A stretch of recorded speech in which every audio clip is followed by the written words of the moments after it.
नमस्कार मंडळी. दिवाळी संपली पण शॉपिंग काही अजून संपत नाही. आम्ही आलोय आईंसाठी साडी, ड्रेस मटेरियल बघायला. या शॉपमध्ये साडीपासून readymade dress, blouse, dress material, towel, टोपी सर्व काही मिळतं. ते पण तुमच्या बजेटमध्ये. बिंग अ लेडी 10 ते 12 साडी तर आधी बघायलाच पाहिजे. 10-12 पण मी कमी बोललीये. त्यानंतर कुठे एक आवडते जरा जरा. कलांजली, मुनिया पैठणी, पार्टी वेअर अशा बऱ्याच साड्या दाखवल्या दादांनी. एकाचा कलर आवडत होता पण पॅटर्न नव्हता ऑलरेडी. आणि एकाचा पॅटर्न आवडत होता तर त्यात हवा तो कलर मिळत नव्हता. 99% लेडीजचं असंच होतं शॉपिंगला गेल्यावर. या सर्व साडी तुम्ही बघत आहात त्या 2Kच्या आतमध्ये आहेत. एक साडी बाजूला ठेवली नंतर आईंनी.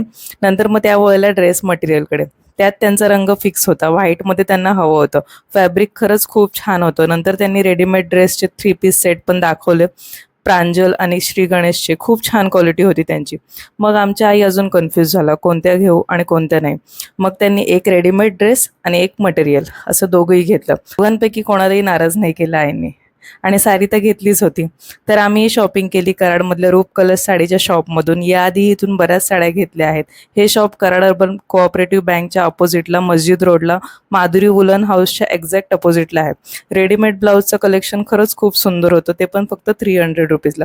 कराड मार्केटमध्ये आलो आणि संगमला नाही जाणार असं होणारच नाही. आईंसोबत छान फिरलो. खाल्लं काहीच नाही कारण आईंचा होता उपवास. सिद्धूची मज्जा आहे. बाबाने मस्त खांद्यावर घेतलेलं तर सुपरविजन चालू होतं इकडे तिकडे.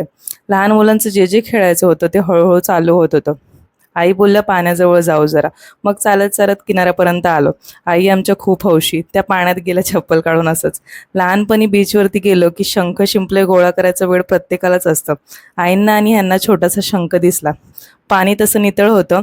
5-7 मिनिटं आई पाण्यामध्येच चालत होत्या. बरं वाटत होतं त्यांना. मज्जा येत होती. सिद्धूचे पण पाय पाण्यात सोडले 2 मिनिटासाठी पण ती लागली रडायला. येडू. बोटिंग चालू होती. बरीच जण दिवाळी सुट्टीसाठी आलेले गावी फिरायला. मग ते संगमवरती येतच. एक छोटासा राऊंड मारतात बोटीने आणि परत इथेच सोडतात. स्पीड बोट पण होती. संध्याकाळच्या वेळी बघायला खूप सुंदर वाटत होतं. घोडे तर होतेच. इथे कचरा टाकू नये असं लिहिलेलं असताना माणसांना तिथेच मुद्दामून कचरा टाकून काय साध्य करायचं असतं काय माहिती. कधी सुधारणार आपला देश आणि माणसं. तिथून गार्डनमध्ये आत गेलो. नेहमीप्रमाणे गजबजलेलं गार्डन. खायला प्यायला बरीच फॅमिली येतात इथे. निवांत बसायला, फोटो सेशन करायला. बेंचेस सगळे भरलेले होते आणि गवतावर पण माणसं बरीच बसलेली होती. सिद्धू, बाबा आणि आजीची वेगळीच मस्ती चालू होती. दादा गवत कट करत आहेत मशीनने. किती काळजी घेतात ते लोक गार्डन मेंटेन ठेवायचे. गार्डनमध्ये झाडांना खूप छान छान शेप दिलेत दादांनी. एका ठिकाणी बसलो जरा वेळ. समोरच गणपती बाप्पा आणि बाकीच्या देवांची मंदिरं होती आणि त्या बाजूला स्वर्गीय यशवंतराव चव्हाण साहेब यांची समाधी होती. थोडा वेळ बसलो तिथे. छान छान फोटो काढले आणि पावसाचं वातावरण झालं. मग निघालो घराकडे जायला. चला